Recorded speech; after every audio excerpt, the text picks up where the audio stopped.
Morning, everyone. Today I'm going to continue to talk about chemical equilibrium and do problems relating to chemical equilibrium. Again, this is Dr. Mendenhall, and we are in Chemistry 112 at Morehouse College. Now, last week we were introduced to the term of chemical equilibrium and the concepts behind chemical equilibrium. We also went over several templates where I showed you how you actually write the equilibrium constant expression given the concentration of products over reactants. So we left off last week talking about, or I showed you how to actually do a problem related to chemical equilibrium, how to calculate the equilibrium constant, and lastly I introduced you to a term called an ice chart. Now, an ice chart basically allows you to have your initial concentrations, calculate the change, and also find the equilibrium concentrations of your reactants and your products. Now, we're going to do the same thing again, but we're going to change some things around where we don't have all the information that we previously had. So it's important that you pay attention to how we actually go about calculating these ice charts or gathering the data from these ice charts. So let's begin with the first example for today, where we want to actually look at how do we calculate the equilibrium concentration of the reactant A and the product B, given that we know the following. We know the equilibrium constant, which is 24. We know the initial concentration of A, the reactant, which is set to be 0.85 moles per liter. I apologize for the camera. It's autofocus, and I do not know how to turn it off, so just bear with me here. Now, given that we know A is 0.850 moles per liter, which is our molarity unit and our concentration, we will write that in our given column. We will also write our chemical equilibrium constant in our given column. But lastly, what do we need to find? We need to find the concentrations of A and B at equilibrium. It's important for you to remember that the equilibrium concentrations are different. They are not the same as the initial concentrations. That's the reason for the ice chart. So hopefully by the end of this segment you will be able to figure out when you have to implement an ice chart and when you don't. That's the whole purpose of these lectures, and being able to discern that. So let's proceed with solving this particular problem. Now again, it's very straightforward in what it's asking you to do, and the reason behind that is that we want to take just basic information and learn how to work through a problem. After we do this, we learn the strategy and the steps behind it. Then we can focus on doing some more detailed challenging problems. But this is the basic way to start off with doing these type of problems that we may not know all of the information. Now, it's also important that you reflect back on last week's notes so you can actually look at what I did differently last week versus this week. Okay? So, again, let's continue to proceed, and we've written our givens here. We've written what we need to find here, or what we do not know. And we've also stated that initial concentrations are not the same as equilibrium concentrations. Okay? That's important for you to know. Next, we can look at the relationships we can form from the relationships that we know of, which are basically our equilibrium constant is equal to the product, the concentration of our product at equilibrium over the concentration of our reactant at equilibrium. Okay. So everyone should be up to speed with that. All we've done thus far is just write our givens out and look at the relationships that we know. The other important thing you have to figure out, since we do not know these two concentrations, we can simply look at the equilibrium expression now as the following, where we may have x over x or something like that. Just keep it that way because we don't know that. That's what we're trying to find. Okay, so let's continue on. Since we only know two things, initial concentration and equilibrium concentration, the equilibrium constant, value, we need to now implement an ice chart. So let's write our ice chart here. Again, I stands for initial, change, and equilibrium.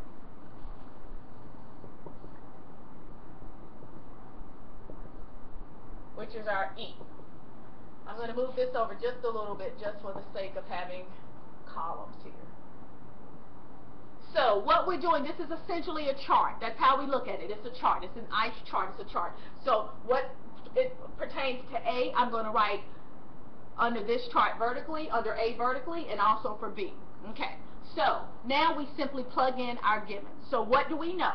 We know we have an initial concentration of A, which would be in this particular slot, should be written as 0.850. It's noted that your concentration units are in molarity, so we can write big M right there. Okay?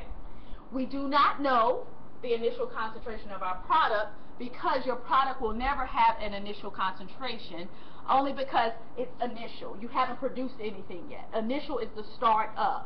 Okay? So products will never have an initial concentration because they haven't been produced yet. Alright. Moving on. Lastly, what else do we know? That's it and that's all. We do not know anything else but the final K value. So we do not know anything at equilibrium, anything at change. So this is where we have to implement some new things here. Okay, so we now can go back to our relationships and we can state that we have replaced what we don't know with what we need to know, and we can simply write X's in the place for the things that we don't know. So we do not know A or B. We do not know them at the change that this occurs.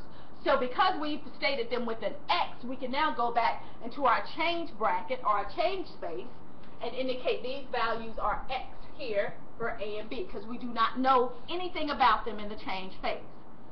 But what's important now is to notice that, pay attention to, that since, as we stated with chemical kinetics, what's our slogan? Started from the bottom, now we're here. Our reactants are what? They're decreasing. They start at the bottom, they decrease, and as the reactants decrease, the products do what? Increase. So, what have I said? Reactants decrease because they're being consumed. You're losing a reactant to do what? Produce a product. Again, we're at the bottom, starting there. They're decreasing. We're over here now because they're producing B, which gets the plus value. Products will always be plus.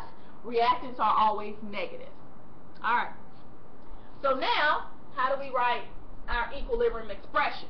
Again, this is just like math, okay? This is telling us, all right? This is telling us we would write the following. 0.850, sorry.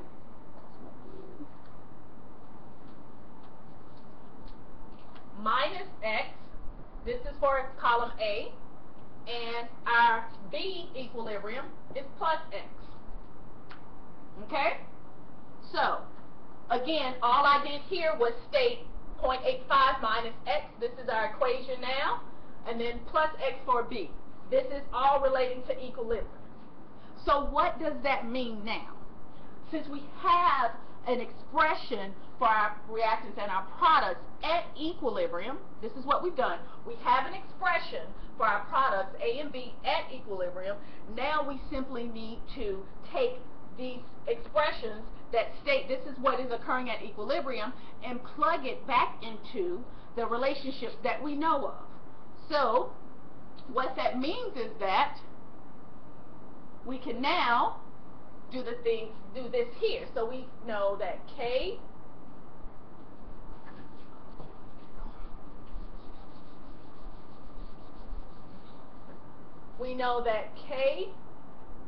KEQ is equal to, as we stated before, B over A. Now we simply can say KEQ equals to B now becomes the plus value. So I'm going to keep the colors hopefully here so you can follow what I'm saying here. So this becomes X over what? 0.850 minus X. Okay? Now, again, continuing the strategy here, hopefully everyone can see this. We want to solve the equation. So now we can plug in 24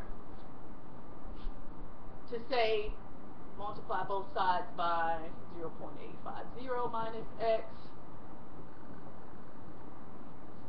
X is equal to 0.0850 minus x here.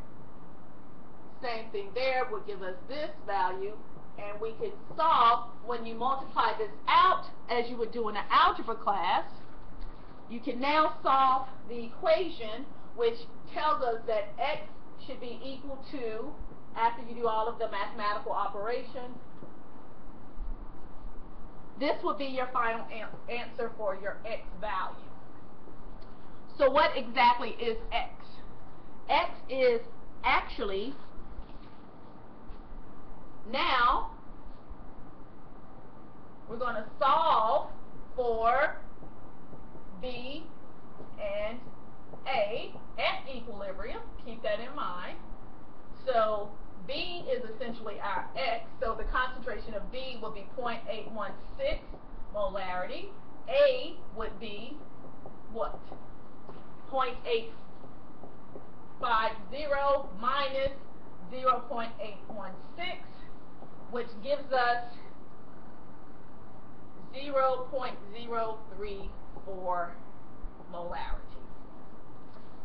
To check our answers, what we can do is we can actually now go plug these values into the original expression.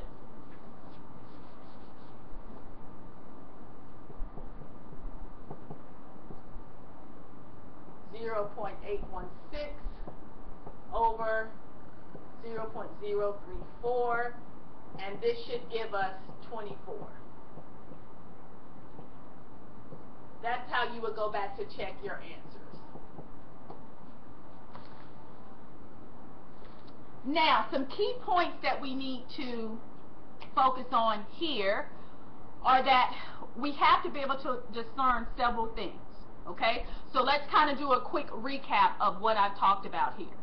So, given the initial concentration and the actual equilibrium constant, we can now go back and figure out the equilibrium variables that we need to solve for the concentrations of our product and reactant at equilibriums. But again, you have to know your actual equilibrium constant, which in this case it was 24.0, to be able to do that.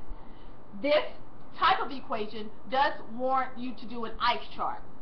Now, see the difference between last week and this week. Let's connect the dots here. Now, this week we had to implement this x variable, okay? So what we did differently last week was that we actually had a negative number here, but in this particular example we had a negative x here and a plus x, okay? So again, we need to make sure we look back at both of those type of equations so you can differentiate between the two and learn when to apply the things that you need to apply. And I'm going to give you a second to catch up with these particular charts while I move on to explaining to you what do we mean about the magnitude of our K value.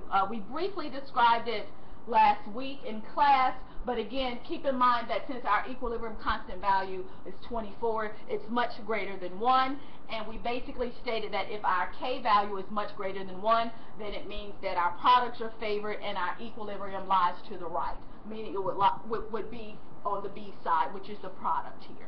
So you can also form the connections between knowing large values of K, small values of K, and when the system is really at equilibrium and nothing is shifting to the right or to the left, meaning that the products or the reactants are favored. So that's very important that you be able to determine those two things from these examples here. All right. Now we can continue to move forward, and we can look at another example of where we change our system a little bit, and we use that to actually calculate, again, some more concentrations at equilibrium. So, hopefully everyone has this example here since it's been up here for some time.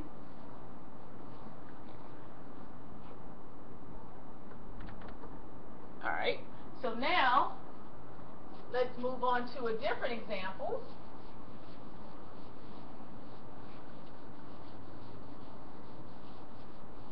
now let's implement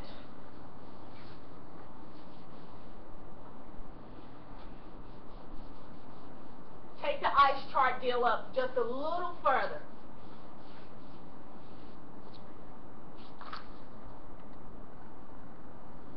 Scary. I don't know why that flipped off.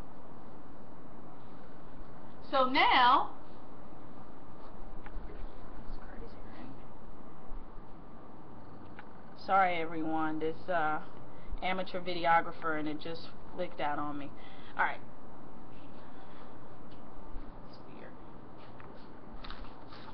Let's look at another example. Say we have, that should have been example, this may be example 3. So say we have a mixture of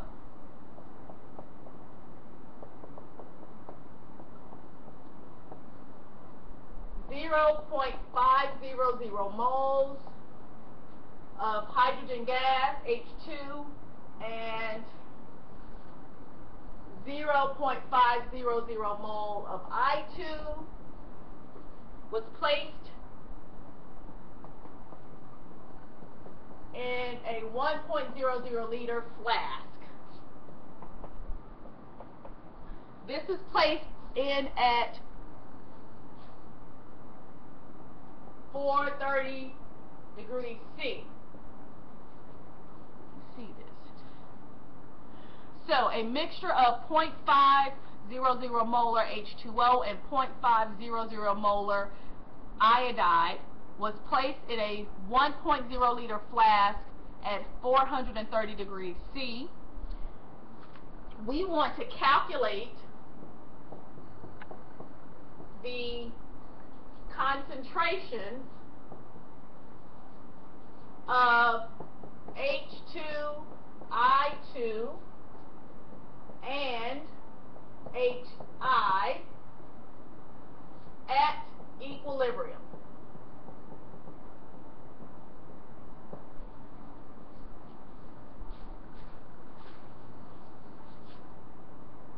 Given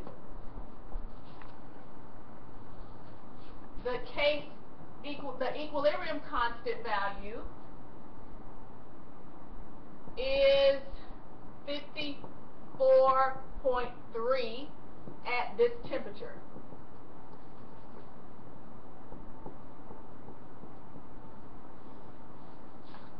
So I'll read it again just in case it's hard to transcribe from the webcam.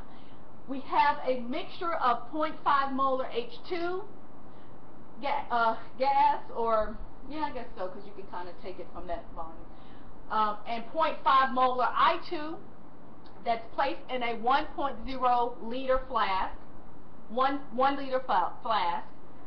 It's at the temperature of 430 degrees C. We want to calculate the concentrations of the hydrogen, the iodide, and the hydrogen iodide at equilibrium at this temperature.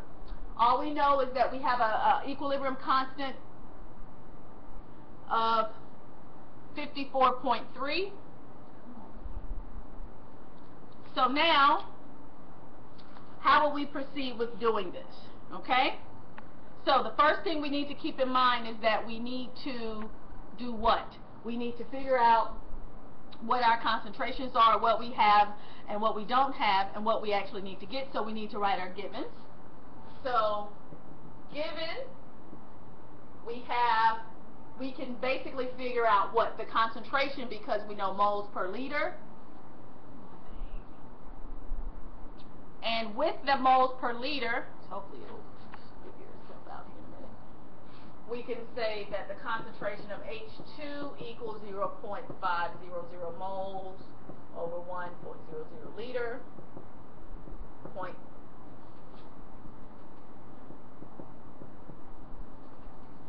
0.500 molarity. This is initial. And we have I2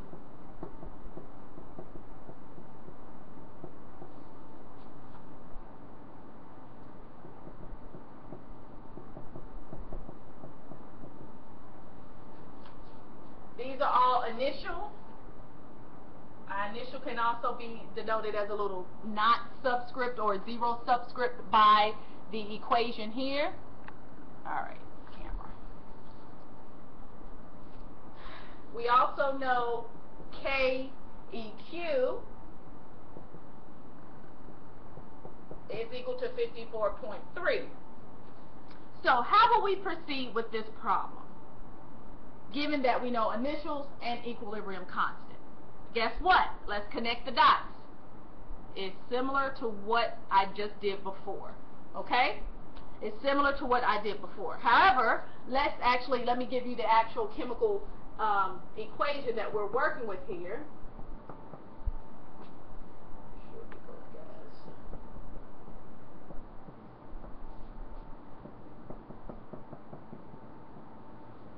Alright, so this is our actual chemical equation here. 2H2 plus 2I2 produces in equilibrium 2 moles of HI gas. Okay? So, let's write that a little bit bigger.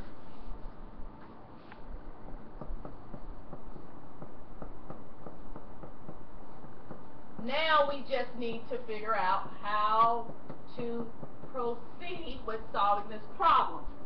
Alright. So, guess what we're going to do? We're going to do another ice chart here. It's a little tight for the sake of media. So these again would be my chart, would fall up under here. I'm going to do my ice. Initial, change, and equilibrium. So, our initial concentrations we determined to be 0.5. Again, this is known to be your concentrations of molarity. So, you don't actually have to put an M up under each one. We know this one.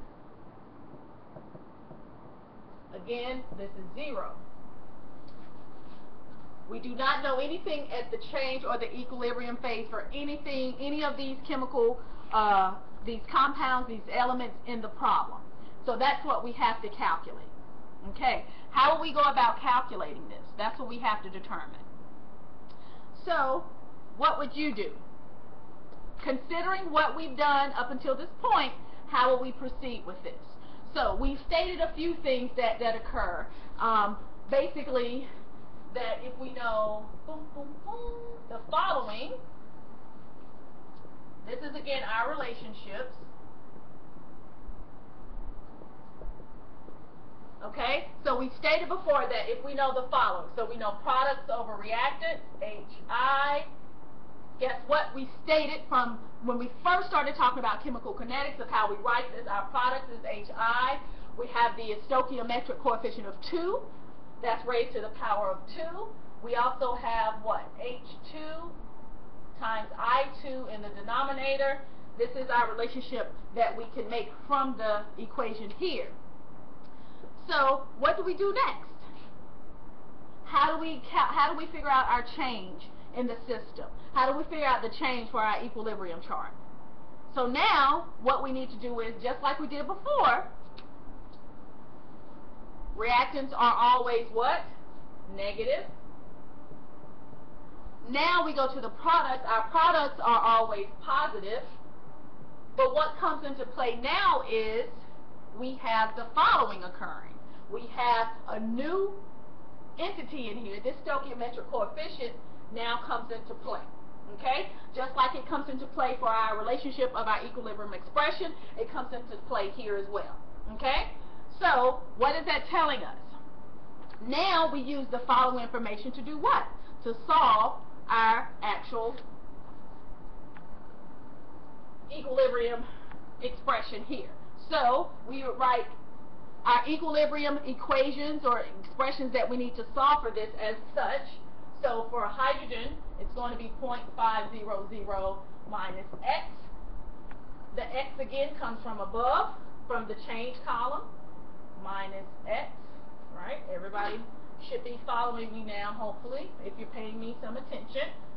0.500 again minus x, okay? Now the 2x is here. This is a positive again, okay? Now, what did we do before? So everybody hopefully now is starting to connect the dots. The concern would be is to make sure you can figure out what to do. So I'm doing several different problems so you can get a grasp on what needs to be done. Okay? How you actually proceed with different scenarios. So, just to recap really quick, you have to make sure that you understand that the stoichiometric coefficients, as we stated before, doing simple examples, okay, the stoichiometric coefficients play a role in your equilibrium expression. So here your 2, your concentration raised to the power of 2. Now when you're determining it in your ice chart, it's in front of your 2x variable. Okay? Now, how do we proceed? Now, we know the relationship. We need to plug this into the relationship that we stated that we know from before. Okay? So, with that being said, I'm going to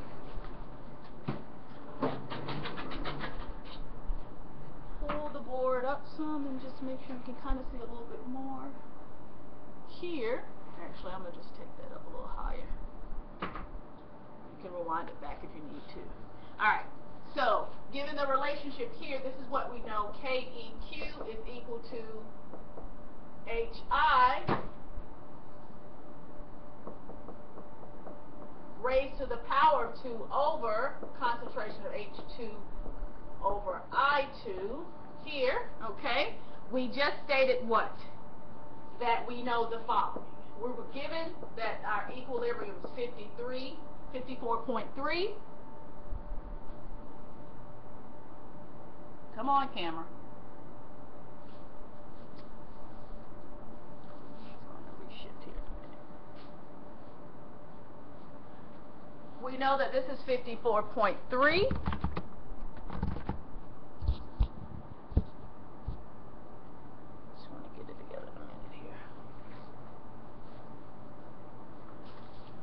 Now we simply want to go in and plug in the items we had here, plug those into the actual equation, okay?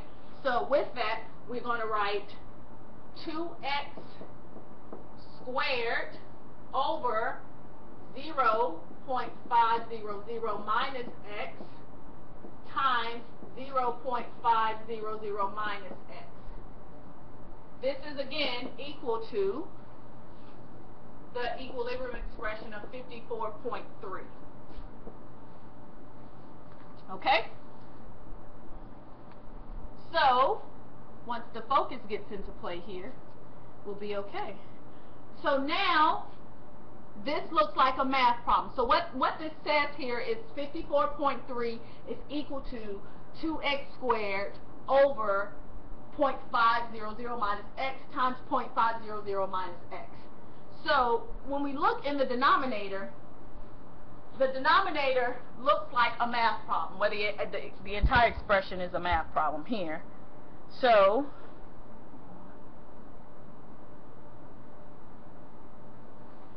we need to now manipulate this as a math problem. Sorry, pause for the call. Is trying to get this thing to focus, and it's not focusing.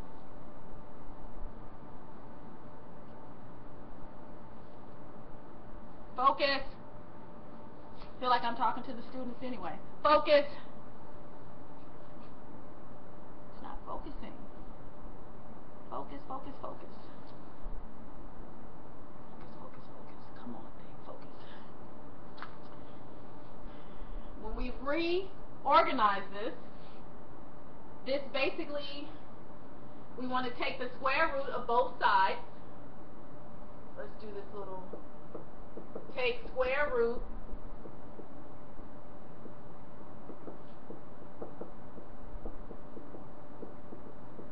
again. How do you get rid of the square? You take the square root of both sides. So we'll do boom, boom here. I got a red marker. I'm taking the square root of both sides. And then now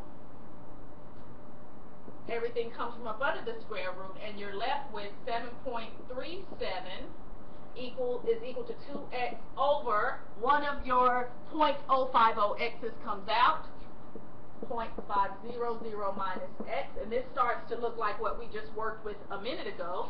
Now we would multiply both sides by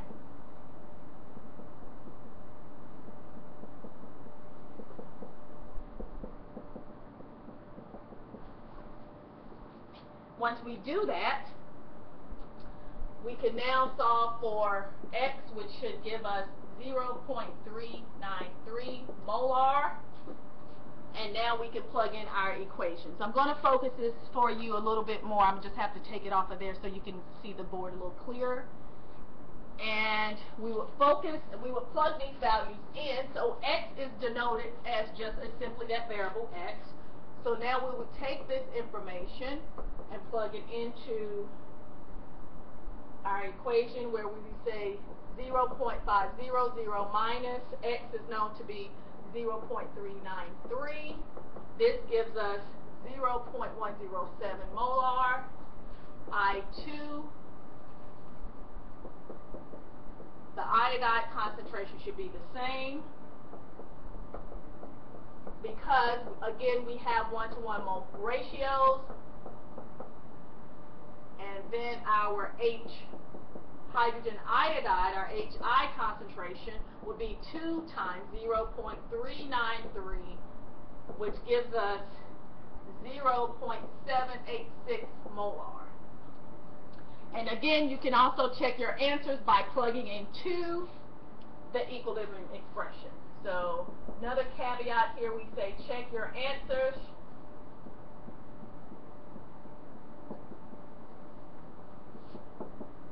Plugging into the equation.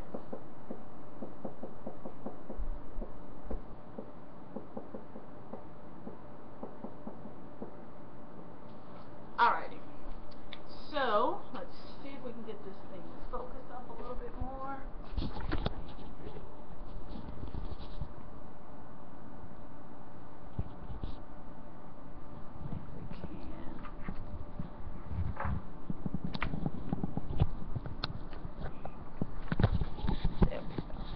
There we are. Hold on.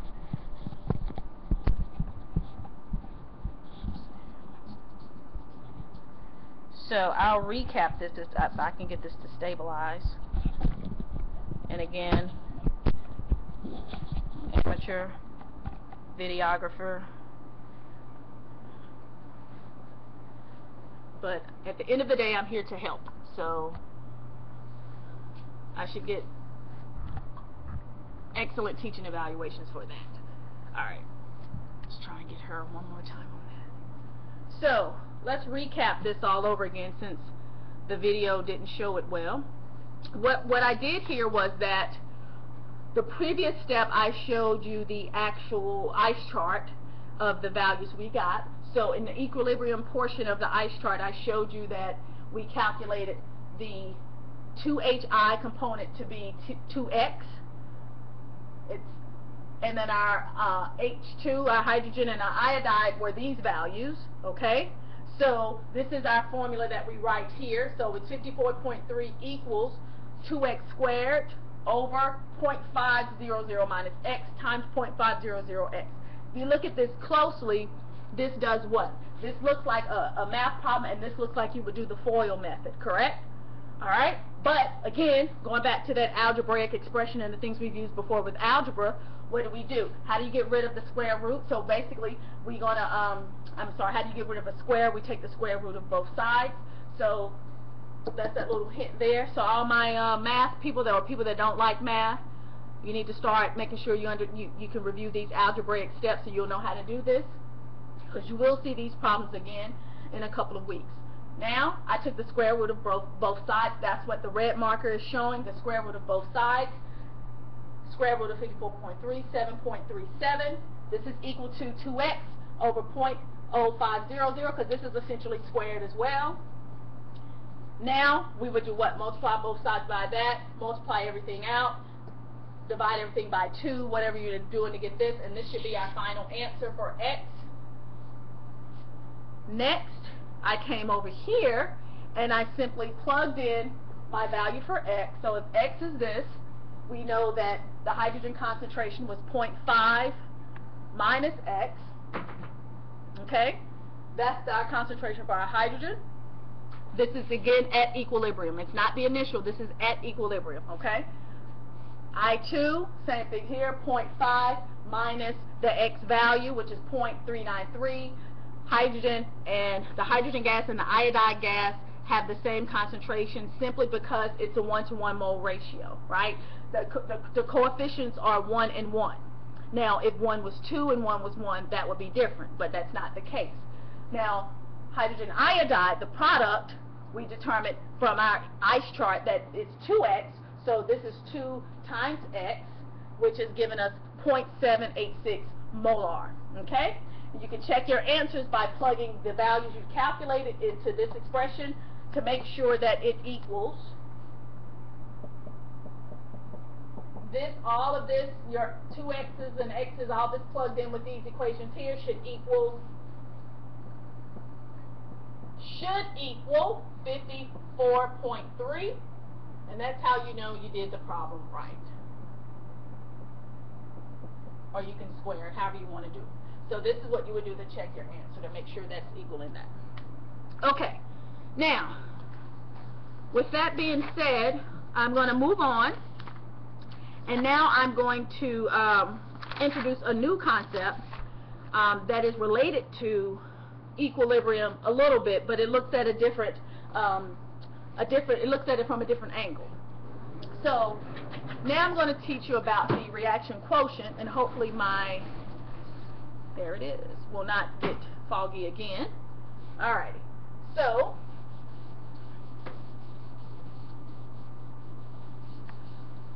the reaction quotient is a capital Q. So if you recall when we were talking about thermodynamics and heat and calorimetry, that I made sure that you did not put a capital Q on your papers, because I know we would use Q at another time, and if you do that, that's going to cause conflict. So I really wanted to reiterate and stress how important it was for you not to write capital Qs when we were talking about the heat component of things. Alright, so that was one of my, as I always say, there's a method to my madness. That was one of the reasons why I stated that with you. So now we can talk about a new variable, which is the reaction quotient, and this is noted as a capital Q. Depending on the textbook, you may see QC or something like that, but this is your reaction quotient here, and I don't want this thing to mess up again on me.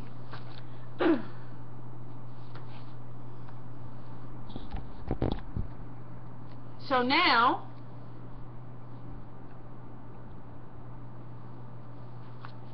let's define what we mean by this reaction quotient.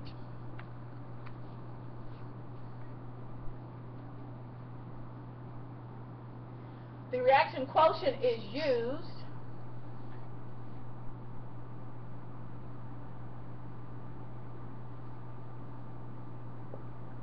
is the quantity calculated using, and it should be already on our lecture slides, using the initial concentration. Again, your lecture slides you should really use now, just in case you can't make out some of the things that I'm saying or writing on the board here. My video is essentially for the purpose of making sure that you're getting the connections between working a lot of these problems, and I'm teaching you actually how to do the ice charts, okay? So again, your lecture notes on our Schoology feed are designed to reinforce what I'm going over here in addition to your textbook. So make sure you follow those accordingly. Alright, the quantity calculated using initial concentrations when placed into an equilibrium expression.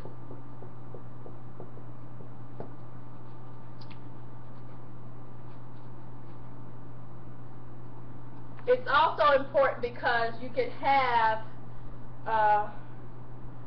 your concentration, let's say it this way, initial concentrations of reactions before equilibrium may be larger or smaller.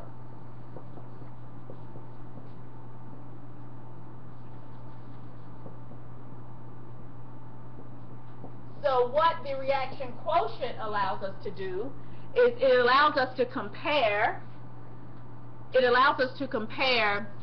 the difference between what happens at the beginning of a reaction and what happens at the end of the reaction. Okay? So I'm going to say, hence we can compare Q to KEQ. Okay? Now, let's look at the following. Say we have a reaction where we have A plus B is in equilibrium and it's producing C. Now, we stated before that we can write our equilibrium expression as follows, where we write KEQ is equal to the concentration of C over A times B. That's what we stated up until this point about our equilibrium expression.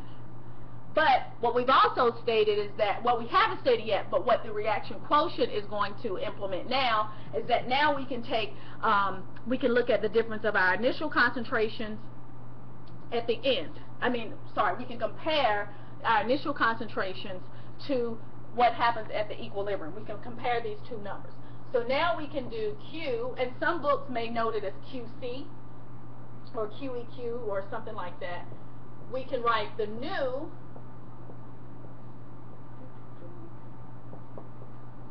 expression for our reaction quotient to be the concentration of C at the initial concentrations over the initial concentrations of A times the initial concentrations of B. So what am I saying here? Q now, again, is your reaction quotient. C naught is initial concentration of C. You will have times where a system can give you this information, okay? So you'll see the difference in a second when I actually work out a problem. And B is your initial concentration.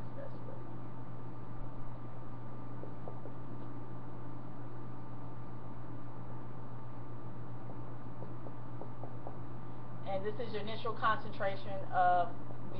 Now you can start a reaction and get a little bit of data and kind of say this is the beginning. You can start it at once you get that first amount of product, and you can continue a reaction. So that's going to be the difference. You'll see what I'm talking about in 1 second.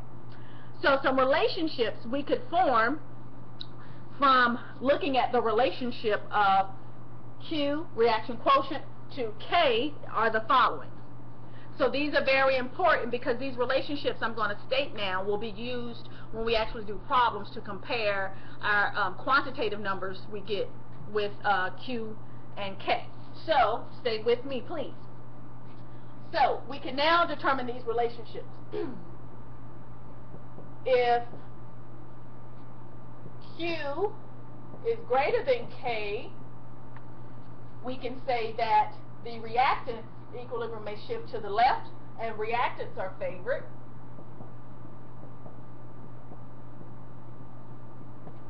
If Q is equal to K, the system is in equilibrium.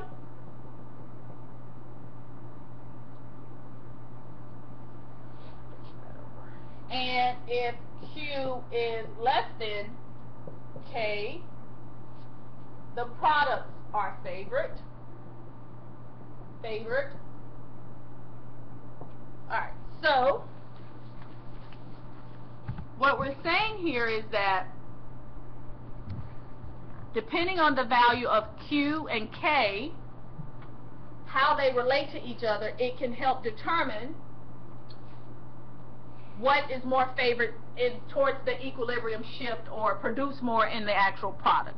So again, if Q is greater than K, we'll have our reactants form. That means it's moving to the left. And Q is less than K, our products are formed and it's moving to the right. Okay? So we should do an example, and I think I have time, hopefully, to do an example. Again, this type of information should be on the lecture slides, which are on our Schoology page, so you should be able to also see these. This is very important as well, because again, you're going to have to take this type of information and apply it when you actually have to calculate a problem. So let's do another example where we can actually look at calculating Q and comparing it to K.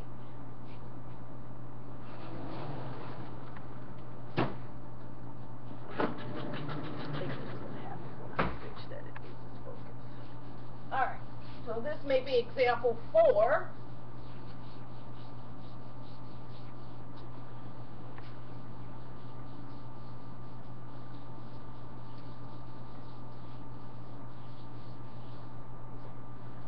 Alright. So now,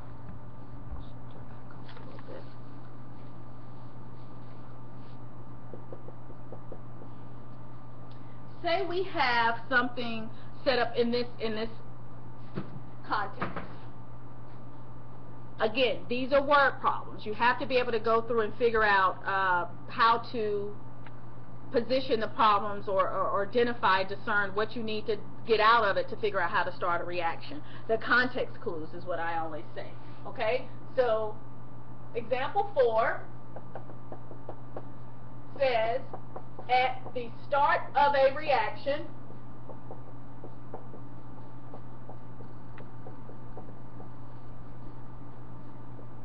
there are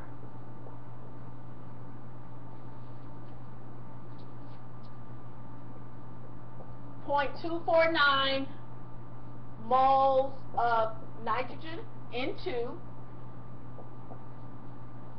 3.221 times 10 to the negative 2 mole of H2 and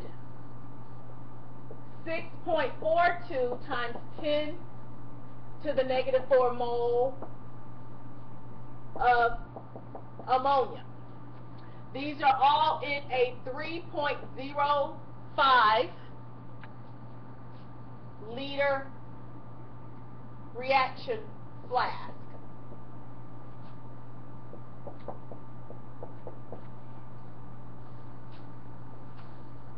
At 200 degrees C,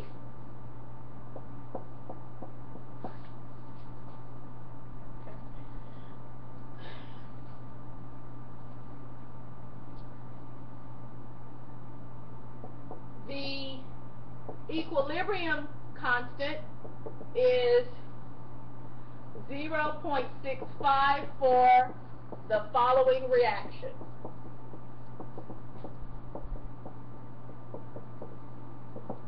And the reaction is as follows. Nitrogen gas plus 3 moles H2 gas produces how many moles of ammonia?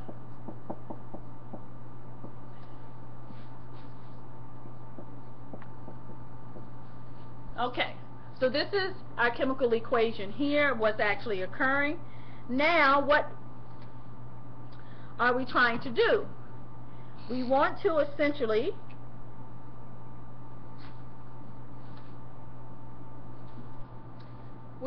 decide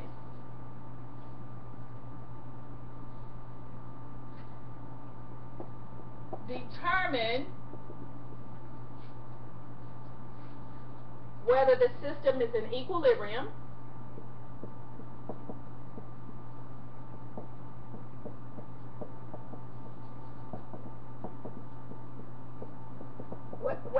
system is in equilibrium and it's not predict which way the net reaction will proceed. If not predict the way the reaction will proceed.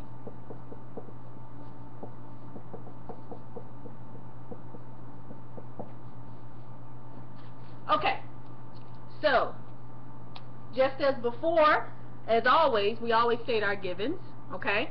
So we know basically we're given moles and we're given volume, or moles and liters. We can take that information and calculate what? We can calculate our concentration of each of our compounds here, okay? Now, notice it says at the start of the reaction. It didn't say initial, okay? So at the start of the reaction. So what's actually happened here is that the reaction has been started and we've been able to collect a little bit of the product, which is our ammonia, okay? Also, note, you have boop, boop, stoichiometric coefficients as well, okay? So that plays another role in these things as well, right? All right, so just like we did before with our equilibrium expressions, when you have a stoichiometric coefficient, you raise that to the power of that's your concentration is raised to the power of your coefficient. So basically what we need to do is we need to calculate our initial concentrations of all our compounds in the reaction, and then we solve for Q. Simple as that. All right, so how will we proceed? Again, our answer begins with this. So we can basically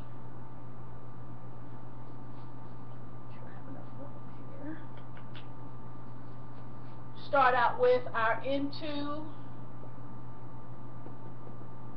answer N2 naught, which is our initial concentration of N2. That would be 0.249 moles over 3.5 liters. 0.249 moles of N2 over volume 3.50 liters. That would give us 0.0711 molar. Same for our H2. Initial concentration, or at the start of the reaction, we know we have 3.21 times 10 to the negative 2 moles over 3.50 liters. 9.17 times 10 to the negative 3 molar. And lastly, we would do our ammonia starting out concentration. NH3 naught is, what do we know, 6.42 times 10 to the negative 4 moles over 3.50 liters. This gives us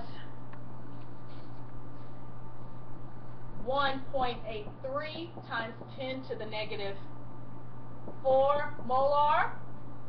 Now we simply plug this into the Q equation, our reaction quotient equation, which is equal to products over reactants. We would square that because we have a 2 coefficient in front of it. H2 would be cubed.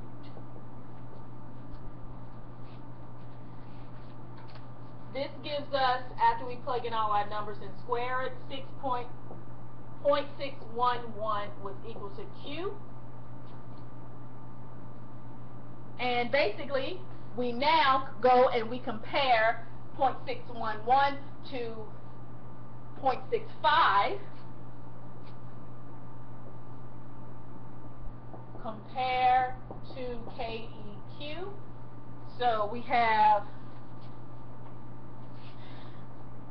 basically we determine that the system is not in equilibrium. Reaction will proceed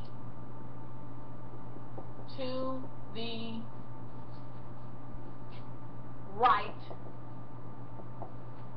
until it reaches equilibrium. Stuck that in there. Alright, so it's hard to see, but basically your Q, when we fill this in, Q is less than that's what we determine from these values. Because Q is 0.65 and K is 0.6. Sorry. So what we're saying here is that